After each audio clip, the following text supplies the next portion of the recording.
estudantes do 8º ano, estamos aqui para mais uma aula de língua portuguesa e nós retomamos os nossos estudos com os textos e com o processo de escrita e de leitura que nós estamos discutindo. Então, eu sou a professora Itamara. Para essa aula nós vamos precisar separar alguns materiais, então caderno, folhinha para anotação, lápis, caneta, lápis para colorir, dicionário de língua portuguesa. Vocês podem anotar as informações, podem colorir o caderno como vocês acharem melhor. Então, anote lá a data de hoje, língua portuguesa.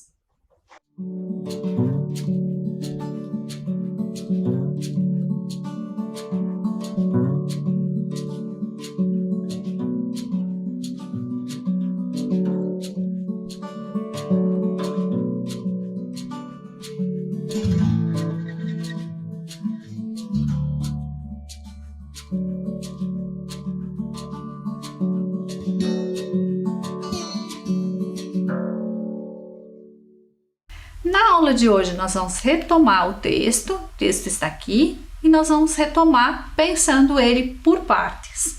Retomamos também a imagem do mapa, para vocês relembrarem que esse era o mapa que estava lá no texto e que ele faz parte desse processo de estudo. E na sequência, nós vamos começar discutindo um pouquinho mais os elementos desse texto, pensando no título. Então, observe lá, foco e gestão do tempo, como produzir mais e viver melhor. Observe o título do texto. É possível identificar a intencionalidade do texto a partir das informações dadas pelo título? Como? Como que nós identificamos o que se quer propor com esse texto?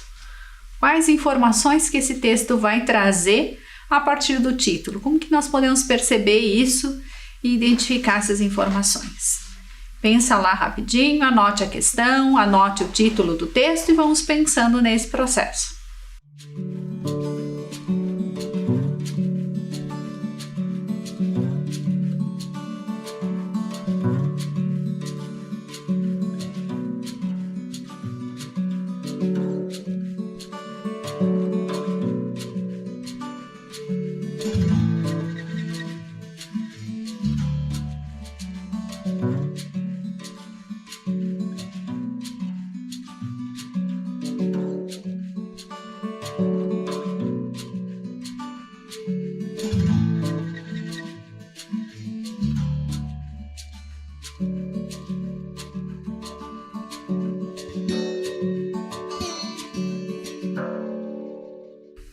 Pensando lá no título, observe lá que o texto pretende trazer dicas de organização do tempo. Observamos isso compreendendo o conceito da palavra gestão, que ele vai dizendo ali, gestão, de gerenciar, de organizar o tempo, e a ideia aposta a partir do advérbio de modo, como. Então, quando ele traz lá no título, como produzir mais e viver melhor, ele está nos trazendo modos de proceder, modos de organizar o tempo e de organizar esse processo de estudo, de trabalho que está vindo nessa etapa. Aí, na sequência, nós vamos pensar lá. Observe o título do texto. Já no início, o autor utiliza um recurso de pontuação.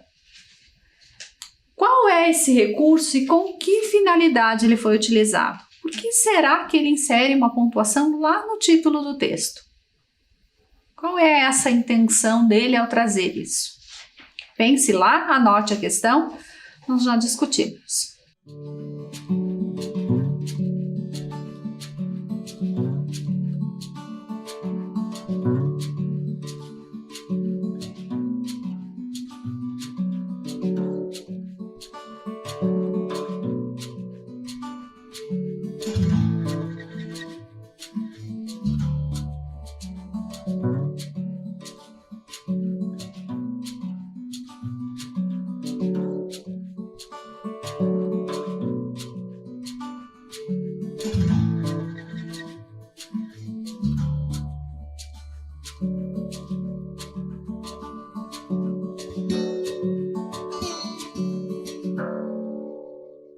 Observe, ele traz no título a pontuação ali, ele traz os 2 pontos e com a intenção de trazer na sequência uma explicação.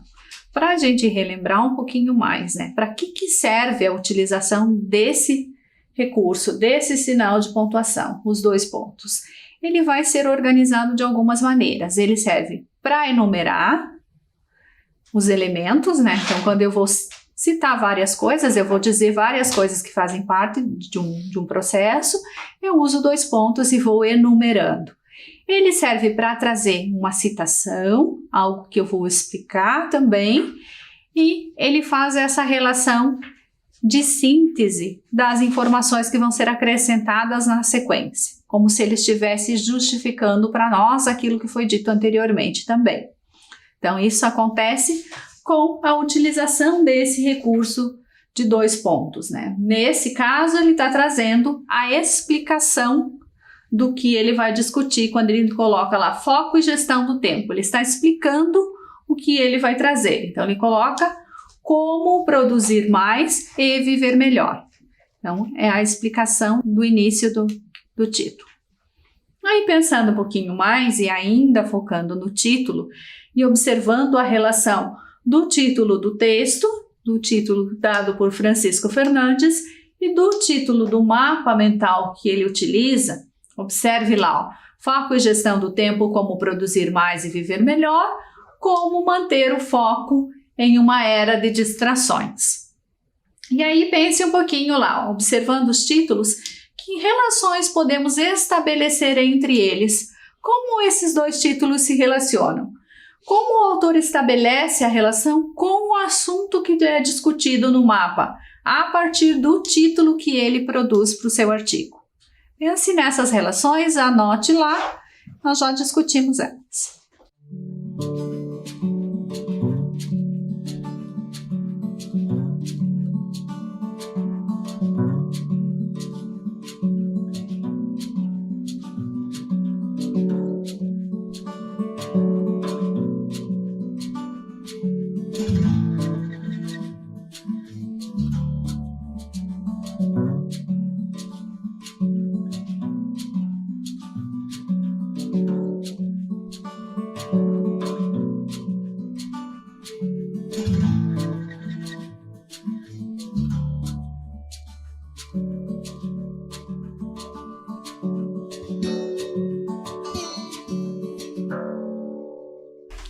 Pensando um pouquinho lá nas relações entre os 2 textos, olha lá. A palavra foco, ela é uma palavra-chave nessa relação ou nessa referência comum dos 2, ó. Como manter o foco, foco e gestão do tempo. E o uso do advérbio de modo, que também se repete, ó. Como manter o foco, como produzir mais e viver melhor. Então, ele faz a utilização de 2 palavras semelhantes para estabelecer essa relação entre os 2 textos. E a relação entre os textos ocorre também pelo assunto, pelo modo como se propõe a discutir. Então, eles vão trazendo dicas. É como se o Fernandes estivesse fazendo uma releitura do mapa mental. Então, pensando nessa questão, nós vamos avançar um pouquinho mais e discutir os 2 títulos ali pensando, ó. Qual é a finalidade dos 2 textos apresentados? Para que eles foram escritos? Para que servem esses textos? A quem esses textos se destinam? Quem vai ler?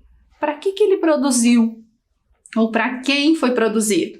E quais justificativas levaram os autores a produzir esses textos? Quais razões foram utilizadas, motivaram essa escrita? Então, pense lá rapidinho, anote as questões, nós já discutimos cada uma delas.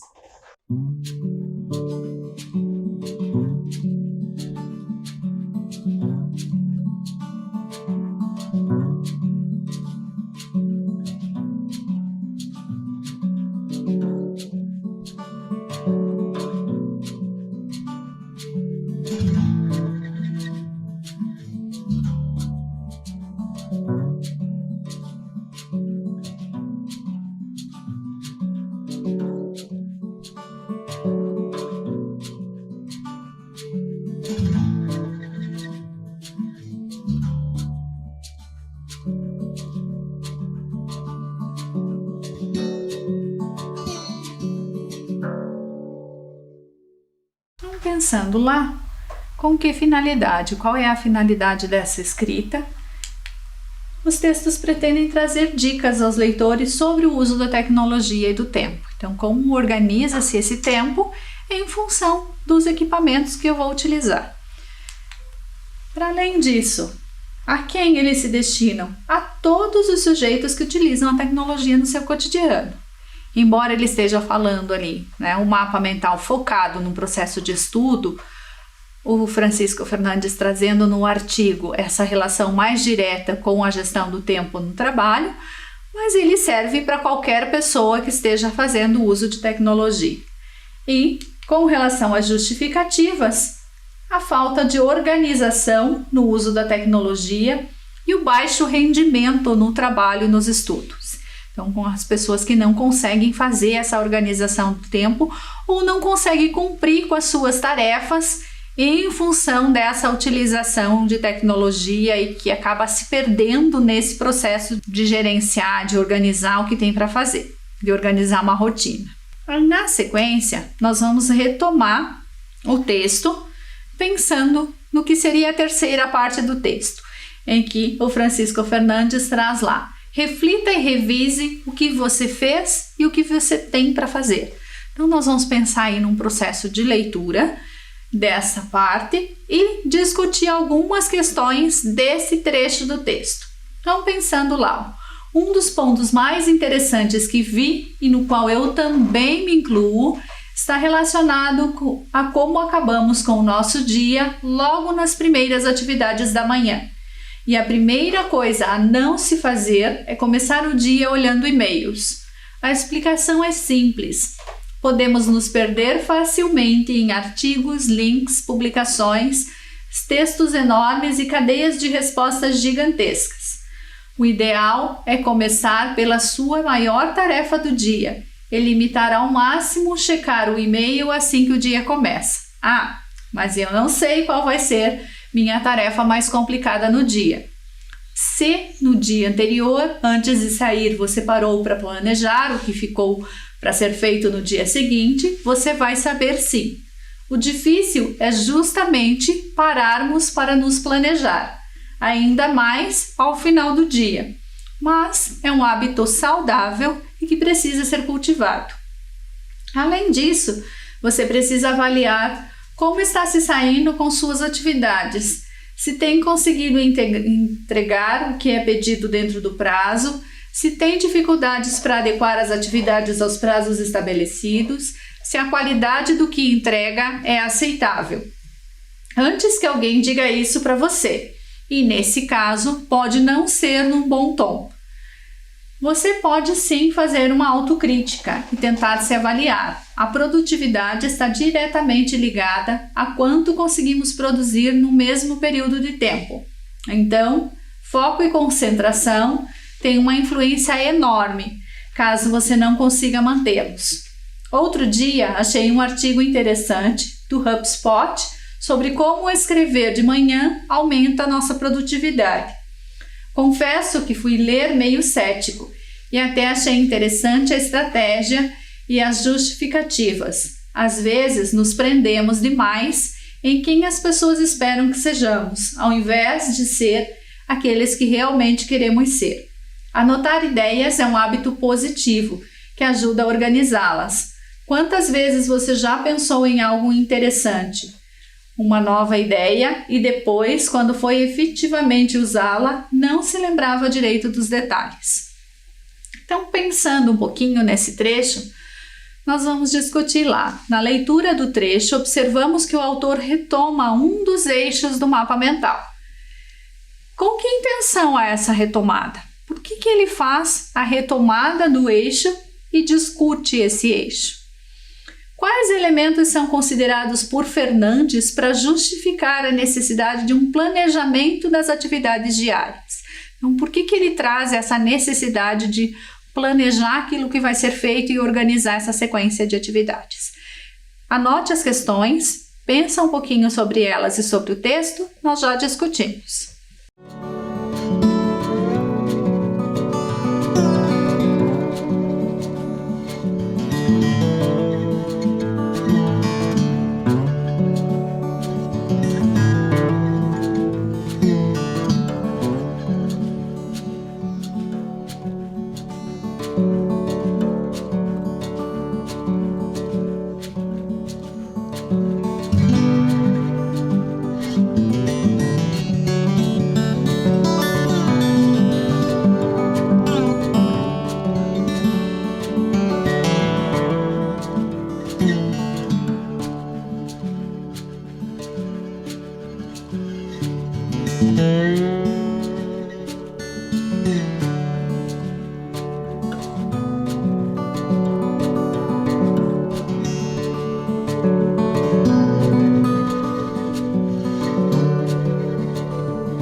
pensando lá, qual é a intenção dessa retomada? É inserir dicas de planejamento e de organização. Então, ele vai explicar para nós por quais razões precisamos pensar nesse planejamento e como fazer isso, de que maneira observar essas questões que vão sendo apresentadas ali no nosso cotidiano e como fazer essa organização. E, por fim, a necessidade desse planejamento, ela está marcada ali, ó. O difícil é justamente pararmos para nos planejar, ainda mais ao final do dia. Mas é um hábito saudável que precisa ser cultivado. É um hábito de organização, Você vai colocando aquilo que você precisa fazer e claro que com isso você acaba ganhando tempo, porque você planeja as etapas do teu dia, as etapas do que você vai fazer. Na sequência, nós vamos pensar um pouquinho lá, ó. Nós vamos focar nos modos de dizer do autor. Como que ele traz essas informações no texto? Como que ele explica o que ele está pensando? E como ele faz essa relação também com o leitor? Então, no primeiro parágrafo do trecho que nós acabamos de ler, identifique como é feito o início de cada frase, como que ele se remete às informações que ele está trazendo. Observe e identifique lá.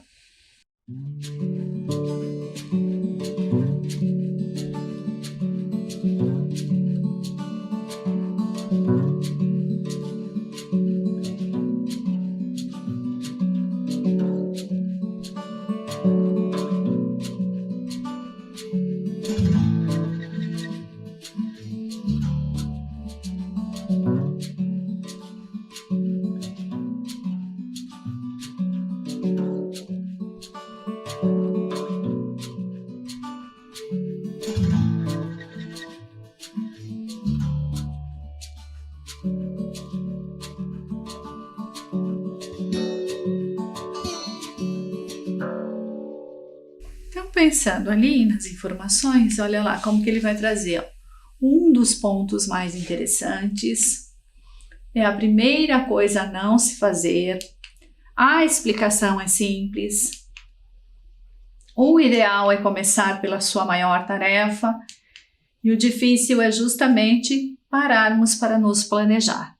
Então ele está trazendo uma série de argumentos ali e relacionando com o mapa mental que nós lemos. Então, ele vai fazer essa relação e vai trazer esses recursos para nós. Então, ele vai marcando lá, ó, um dos pontos, a primeira coisa, a explicação é simples, o difícil é justamente parar para pensar e planejar. Então, vai trazendo, vai estabelecendo essa relação e justificando esse processo de reflexão que está sendo colocado no texto. Na sequência, nós vamos pensar lá, de que modo o autor se dirige ao leitor do texto? Que expressões são utilizadas e mostram autor e leitor no texto? Como que ele faz essa relação de autor e leitor? Ele traz pistas no texto desse diálogo que está sendo estabelecido. E qual é o tipo de relação estabelecida entre autor e leitor a partir da utilização do termo você? Observe lá, pense nessas questões, nós já discutimos.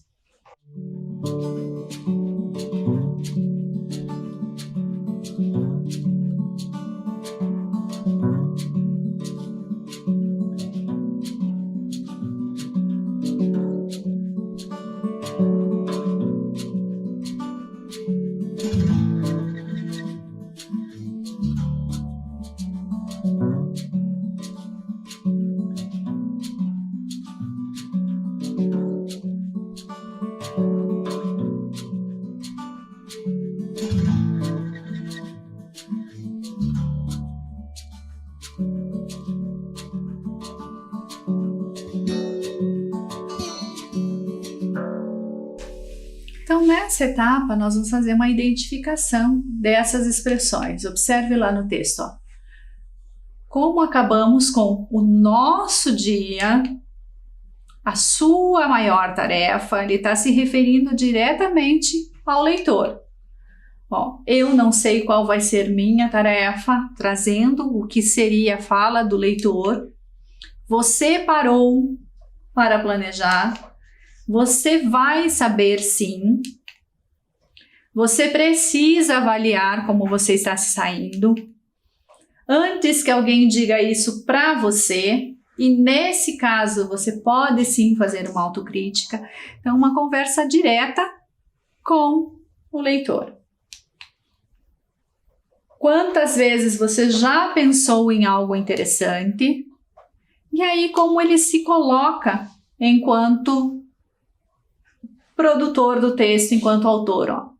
Eu também, né, no qual eu também me incluo. Podemos nos perder, ó, a relação leitor-autor. Um dia achei outro artigo, achei um artigo e confesso que fui ler meio cético. Confesso, quem confesso? Eu, autor, confesso. Então ele vai fazendo essa relação com o leitor e trazendo os dois. E aí quando a gente pensa no termo você ali, ele está numa relação direta. Primeira pessoa, eu, escritor, produtor do texto. Segunda pessoa, o pronome lá, o você, que se refere também ao tu. Então ele faz essa relação de proximidade. É uma conversa direta com o outro. Não tem intermediário nessa conversa. Eu e você, eu e tu. Então ele faz essa relação de proximidade, de identificação com quem está lendo. Então é um processo de escrita e um processo de escrita muito bem escolhido, porque impacta direto naquele sujeito que está lendo. Então ele vai trazer essa relação. E aí, para a gente pensar um pouquinho mais, né? No segundo parágrafo, ele retoma o assunto trazendo outros argumentos para justificar o seu ponto de vista. Com que expressões ele faz essa retomada do assunto? Ele faz essa explicação que ele está trazendo. Pense lá nessa questão, nós já discutimos.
Conseguiram pensar nessa questão, nessa justificativa, nessa expressão que faz a retomada? Observe lá. E vai trazendo para nós, ó, além disso, para trazer outros argumentos com relação a esse processo de avaliação que vai sendo desenvolvido durante o planejamento das atividades. Ó. Avalie se tem conseguido entregar, se tem conseguido fazer e antes que alguém diga isso para você. Nesse caso, quem é que vai dizer isso para você? Ó, fulaninho, não fez, não entregou. O professor vai, de alguma maneira, comunicar que não foi feito. Então, esse processo de avaliação que o autor está chamando a atenção é justamente para isso. Ele retoma a necessidade do planejamento lá em cima, ó, difícil, é justamente parar para nos planejar, mas é um hábito saudável. E por quais razões? Ele diz lá, ó, além disso, você precisa avaliar como está se saindo nas suas atividades. Será que eu estou conseguindo fazer todas as atividades? Será que eu estou dando conta desse processo? Será que eu estou conseguindo acompanhar as aulas propostas? Se tem conseguido entregar o que é pedido dentro do prazo, e olha lá o prazo, trimestre finalizando, consegui entregar tudo, consegui fazer todas as atividades, E precisa fazer isso antes que alguém diga isso para você. Por quê? Porque o resultado vem de alguma forma. Se eu estou falando em processo de estudo, de avaliação, tem um processo de avaliação escolar que é por nota, que é em relação a isso. Mas tem também, por exemplo, por outro lado, se a gente pensar nos professores, também tem as suas obrigações, por exemplo, de fechamento da sua nota. Se o professor se distrai e não faz isso. Então, tem toda uma relação de planejamento, de organização dessas sequências que vão sendo pensadas e que o autor está trazendo para nós no texto essa reflexão. Pensando um pouquinho mais lá. Como o texto é escrito por etapas, observe como o autor finaliza essa parte do texto e convoca o leitor para continuar lendo a sequência do artigo. Como ele faz esse processo de convocação e de instigar a curiosidade para que se continue a leitura? Pense lá nessa questão, nós já discutimos.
Então, pensando lá, observe o que ele traz. Ó.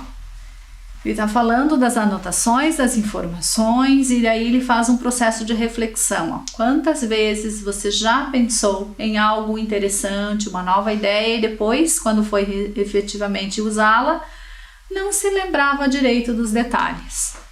E aí se diz, puxa, é isso mesmo, então como é que eu vou continuar lendo o que ele está trazendo? Como é que eu vou descobrir a maneira de fazer esse registro? Como que eu vou pensar nisso? Então ele faz esse processo de instigando a reflexão de quem está lendo o texto. E aí vai provocando o leitor a dar continuidade na discussão do que ele está trazendo. E pensando um pouquinho mais, nós vamos discutir uma outra questão, voltando um pouquinho no parágrafo e pensando lá, ó. Nesses modos de dizer, ele traz lá: você pode sim fazer uma autocrítica e tentar se avaliar. Depois de ler o fragmento acima e identificar no texto que outras palavras poderiam substituí-la sem alterar o sentido que foi usado. Por quais palavras eu poderia trocar a palavra autocrítica sem perder o sentido que ele está trazendo? Observe lá, ó. Antes que alguém diga isso para você, você pode sim fazer uma autocrítica e tentar se avaliar. Qual palavra eu posso utilizar para substituir a palavra autocrítica sem perder o sentido dessa frase, sem perder o sentido que está sendo colocado aí? Pense lá rapidinho, anote, nós já retomamos.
Conseguiram encontrar uma palavra aí? Vocês têm o dicionário, seria bem fácil de achar usando o dicionário, né?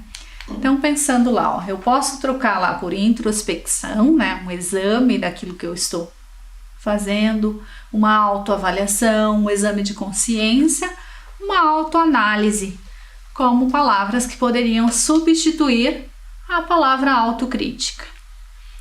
Na sequência, nós vamos pensar um pouquinho lá. Então, depois de ler o fragmento acima, que outras palavras poderiam substituí-la sem alterar o sentido do que foi usado? Então, eu poderia usar introspecção, exame de consciência e autoanálise. Em algum momento ou situação da sua vida, você já fez uma autocrítica? Você já fez um processo de reflexão sobre aquilo que está fazendo? Pense lá, anote a questão, nós já retomamos.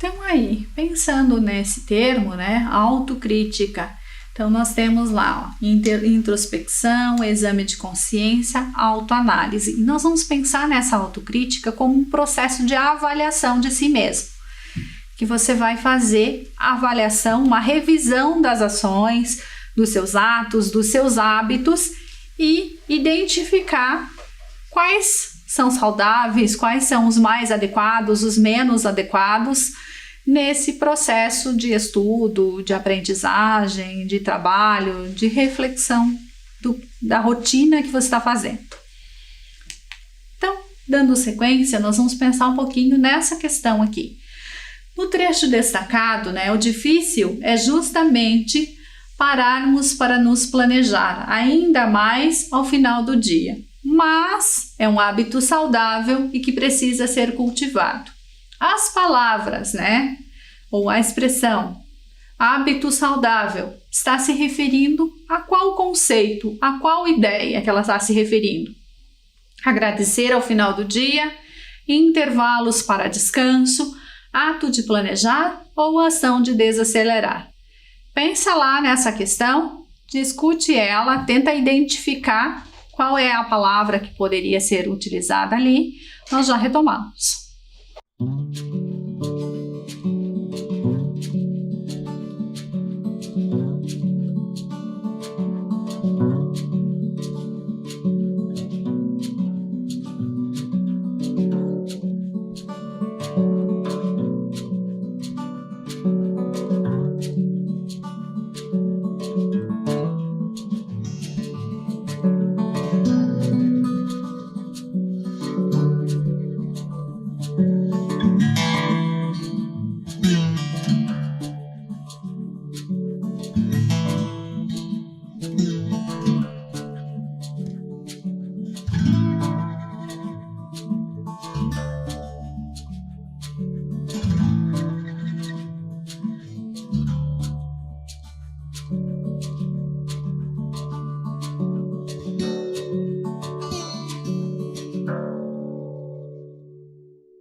Pensando lá, né? Hábito saudável poderia ser ato de planejar, quando ele está se referindo e pensando aí na expressão como um todo que ele está trazendo ali, ó. Difícil justamente pararmos para nos planejar, ainda mais no final do dia, mas é um hábito saudável que precisa ser cultivado. Lembrando que para pensar no sentido, para pensar nessa referência, eu tenho que pensar no contexto do que o texto está trazendo. Então, não posso somente isolar a palavra, eu tenho que trazer essa ideia do que está sendo discutido no contexto. E aí, na sequência, vamos pensar um pouquinho mais lá. Releia o texto, observe o modo como o autor traz argumentos e apresenta elementos que reforçam o seu ponto de vista. Identifique no texto as referências a outros materiais que constituem esses argumentos. Quando nós lemos o editorial, nós observamos lá no editorial que tinha um processo de trazer argumentos e trazer argumentos externos para o texto.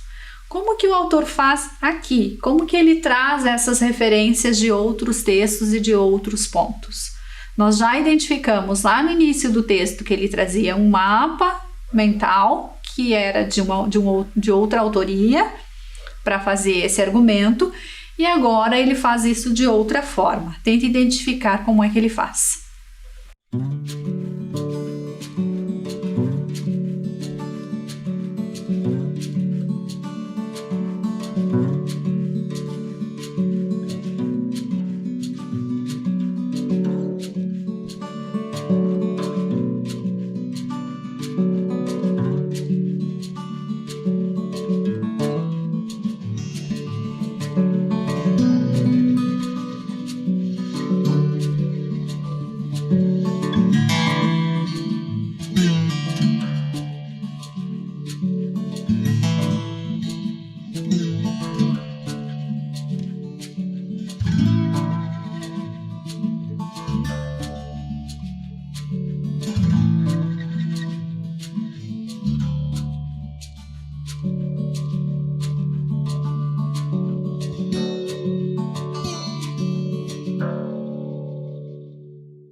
Então, identificando lá, observe, HubSpot, como escrever de manhã aumenta a nossa produtividade. Então, faz essa relação trazendo um outro texto que foi lido pelo autor. Outro dia achei um artigo interessante, confesso que fui ler meio cético, meio sem acreditar, mas achei interessante a estratégia e a justificativa.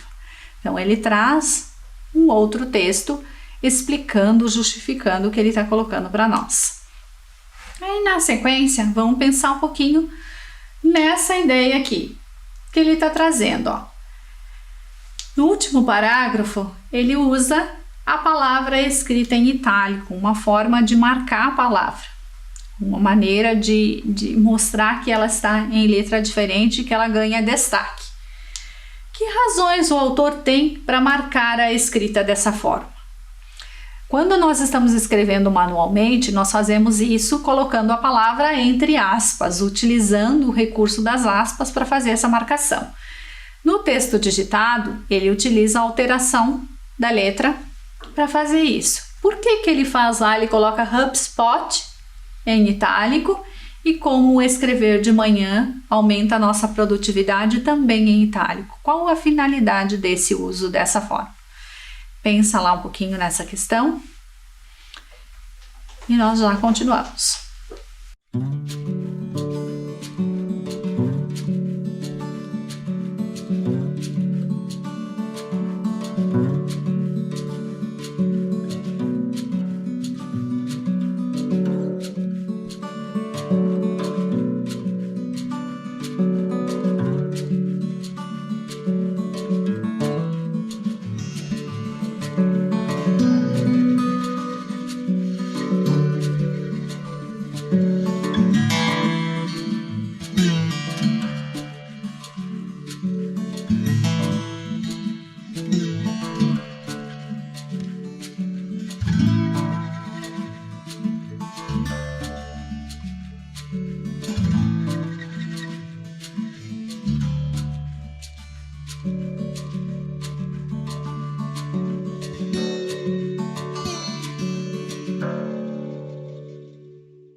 Observem lá, para que é essa utilização? Então, primeiro que são argumentos que ele está trazendo, São as palavras de outros, de outras pessoas. E isto é um recurso de citação do texto de alguém. Então, quando eu vou citar alguém, eu preciso marcar que eu estou trazendo a fala de outro. Então, ele faz isso trazendo essas palavras destacadas no texto. Aí nós continuamos pensando um pouquinho e finalizando o nosso processo de discussão com as questões que vão ser refletidas em casa. Então, pensando lá. Revise o que você fez em sua rotina. Anote cada tarefa desenvolvida durante um dia. Então, vamos pensar nesse exercício de anotar aquilo que você faz durante um dia da sua vida. Discuta com a família. Há necessidade de rever alguns hábitos? Será que a partir do momento que você anotou tudo o que você faz, tem necessidade de rever algumas coisas? Quais atividades consomem mais tempo do teu dia? E em que tarefas você se envolve mais? Qual período do dia que você fica mais tempo envolvido fazendo alguma coisa? Após a anotação, avalie o tempo gasto em cada atividade. Então, controle e marque lá qual é o tempo que você gasta. Quanto tempo você utiliza para as tarefas que anotou? E por fim, você utiliza equipamentos eletrônicos para jogar com os amigos? Quanto tempo do seu dia é gasto nessa atividade, nesse jogo? Então, a ideia é que vocês pensem um pouquinho nessas questões e que vocês vão fazendo as anotações naquele exercício que o Fernandes citou para nós, de autocrítica, de autoavaliação e de reflexão sobre os hábitos que vão sendo desenvolvidos. Pense lá, anote as questões e aí nós continuamos discutindo esse processo nas nossas próximas aulas e nas nossas próximas etapas.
Então, anotaram as questões, pensem um pouquinho sobre elas e com essas questões finalizamos essa etapa e aí continuamos discutindo na próxima aula.